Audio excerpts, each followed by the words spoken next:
His community across Western New York is sharing memories of a dispatch officer who lost his battle with cystic fibrosis. Kevin Prisbol was most recently a Depew dispatch officer. Just last week, he contracted pneumonia, and police announced on Twitter he died early Monday morning. News 4's Marissa Perlman shares more on how he touched the lives of thousands in this community. Marissa? Well, that's right, Nalina. 1 in a million. That's how fellow dispatch officers at the Depew Police Department describe Prisbol. And despite fighting cystic fibrosis for most of his life, they say you would never see him without a smile.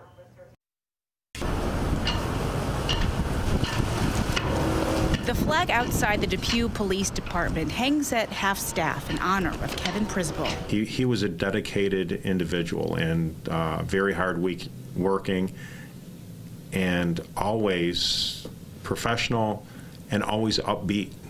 Police Chief Stan Carwile only worked with Prisbol since the end of October.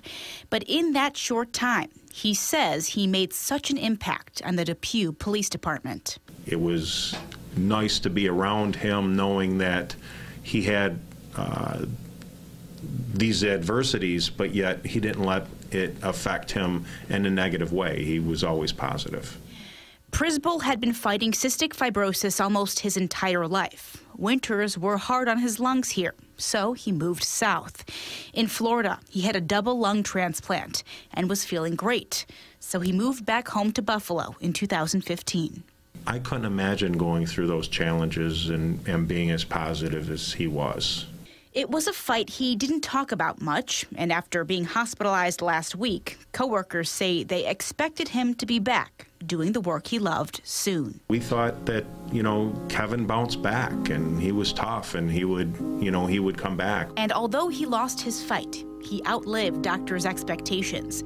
Now he's being honored by the many organizations he worked with, from Mercy Flight to the West Seneca Police Department. All say his smile will be missed. And he is a good example for the rest of the community to try and give back. Now, Prisbol was just 37 years old. He leaves behind a 7-year-old son and his wife, Michelle. Local leaders say now they'll keep his legacy as a dedicated volunteer alive. In the newsroom tonight, Marissa Perlman, News 4 at 5:30.